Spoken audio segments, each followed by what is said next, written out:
ကိုင်းကျိုမီဂျွန်ကိုင်းမီပုံစံမျိုးနဲ့အပြန်လန်အောင်မြင်ခဲ့ကြတဲ့မက်ဆီနဲ့ဘာစီလိုနာပရိသတ်များမင်္ဂလာပါ7 Sport YouTube Channel ကနေကြိုဆိုပါရစ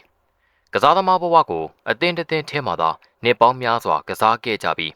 းအောင်မြင်ခဲ့ကြတဲ့သူတွေအများကြီးရှိပါတယ်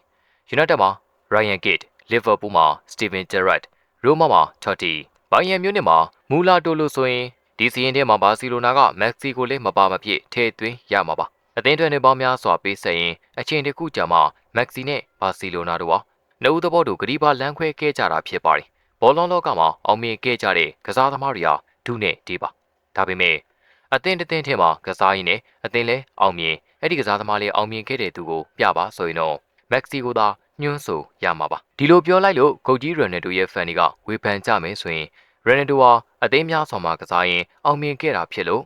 မက်ဆီနဲ့အောင်မြင်မှုရတဲ့ပုံစံချင်းမတူနိုင်ဘူးလို့ဆိုရမှာပါမက်ဆီယာအာဂျင်တိုင်းသားတအုပ်ဖြစ်ပြီးငယ်ဘဝအမတ်တရတွေထဲမှာကြီးထွားမှုဟော်မုန်းချို့တဲ့ခဲ့တဲ့ဝေဒနာကိုခံစားခဲ့ရပါတယ်ဒီရဲ့ချက်ကြောင့်ပဲမက်ဆီကိုလူငယ်ကစားသမားဘဝမှာခေါ်ယူမဲ့အသင်းတွေလက်တွန့်ခဲ့ပြီးဒီထဲမှာဘာစီလိုနာအသင်းကတော့မက်ဆီရဲ့ယောဂဝေဒနာကိုကုသပေးခဲ့တယ်လို့နာမည်ကြီးမလာစီယာအကယ်ဒမီမှာလည်းဘောလုံးပညာရက်တွေတင်ကြားပေးခဲ့ပါတယ်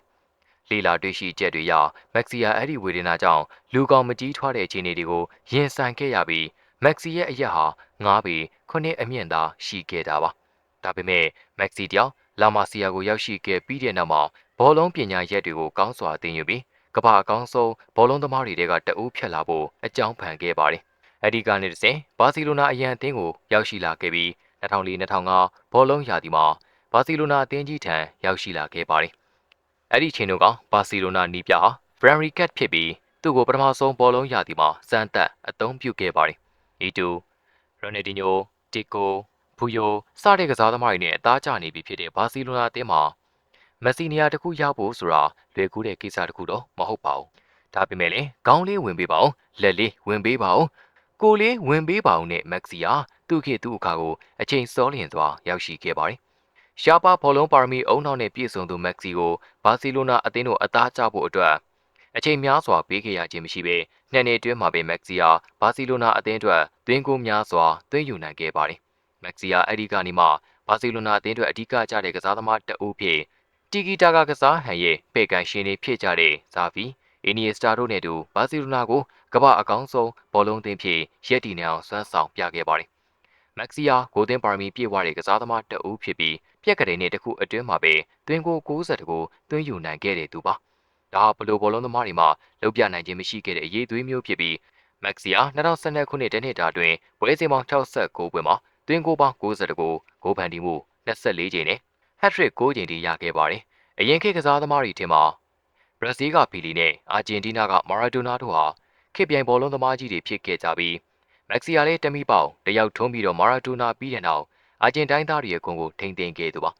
ကမ္ဘာကောင်းဆုံးဘောလုံးသမားဆိုတဲ့ဂုဏ်ပုတ်ကိုရှေ့ကျင်တန်းနဲ့သိမ့်ပိုက်နိုင်ခဲ့ပြီးနောက်နေများစွာတိုင်သူ့ရဲ့ဘလွန်တော်စံချိန်တစ်ခုကိုချိုးဖျက်နိုင်ဖို့မှတ်မိအောင်လှုပ်ဆောင်ပြခဲ့တဲ့သူပါမက်ဆီယာဘာစီလိုနာအသင်းမှာအောင်မြင်မှုတရဖူးသားစောင်းခဲ့ပြီ